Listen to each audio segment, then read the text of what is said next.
你讲什么？啊？居然前怀着孕的，不要。看，温柔，早上好啊。我好不喝。啊，来嘛，你今天你都会开车了，你过来当司机嘛，我们一起去吃早餐。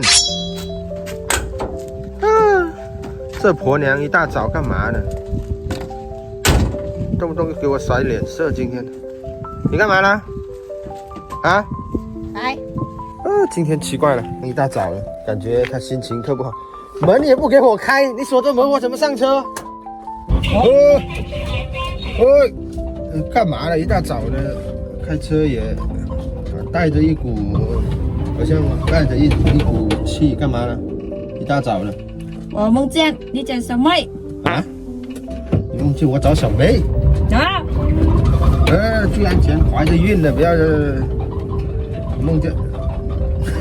你梦见我找小妹？坏蛋！你ใส่不ดี梦见我找小妹了。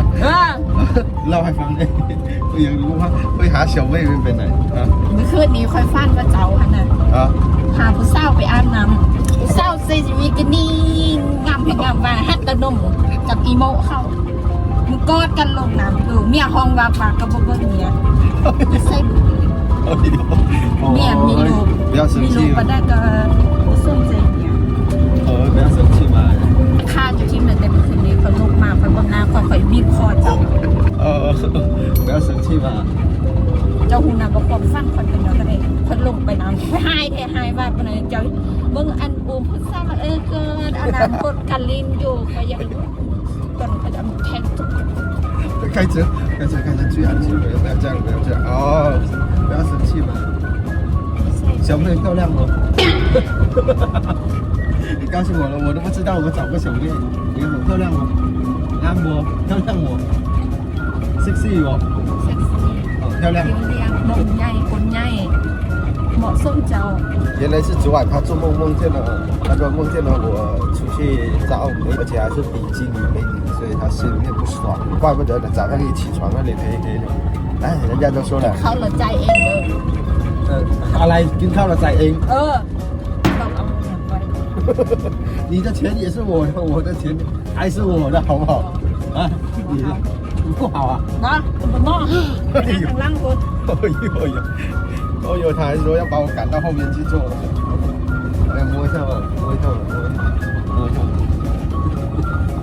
แล้วเมื่อเช้าก็บ่ลุกอีกบ่แม่นเพิ่นกำลังกอดกันอยู่ดี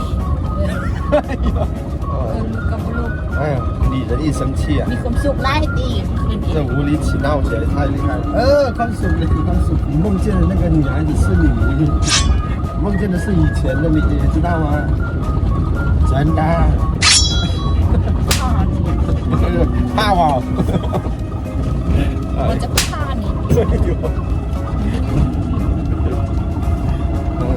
开车，不要生气啊，慢慢开车。บ่มัน做梦和现实是相反的，说明你老公很爱你，很专一的，好不好？不要乱想。肯定啊，不要乱讲，好不好？你看，笑得很真诚，知道不？น้ำว่างยิ้มใส่คนนั้นนี่อยู่这女人真是难伺候，做个梦都能当真。不过我也想知道我梦见里面的到底是什么美女。来，下车吃早餐了。到了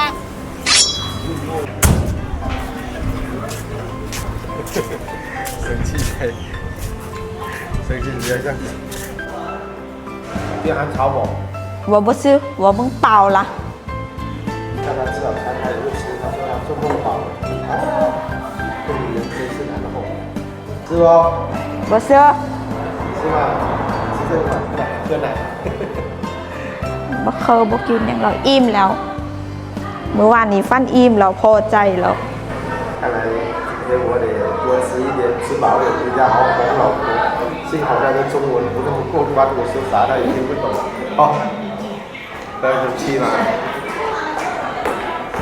ค่อยจะฆ่าจุดชิม都是哪里的女人都一样，只要生气人都是这副欠揍的模样。这蹦蹦的恨我一大早。来嘛，迟一点，迟一点你好回家做梦，是吧？迟点嘛。不是，来，迟点回家好做梦。幸好我老婆听不懂，要打电话尽快回家继续吧。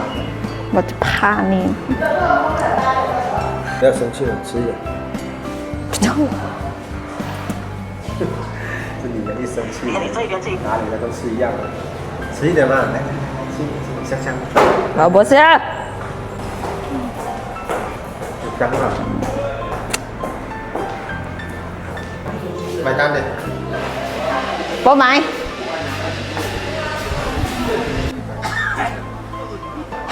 เฮ้ยลุงตรงเว้ยขับรถเด้ใครเสือใครเสือ ขึ้นมาแล้วเจ็บใจคอยบีบคอใช่ไหมเบิ้งเมื่อค่ำจะนอนคอยบีบคอจะตายเบิ้ง 啊，你的一起生气。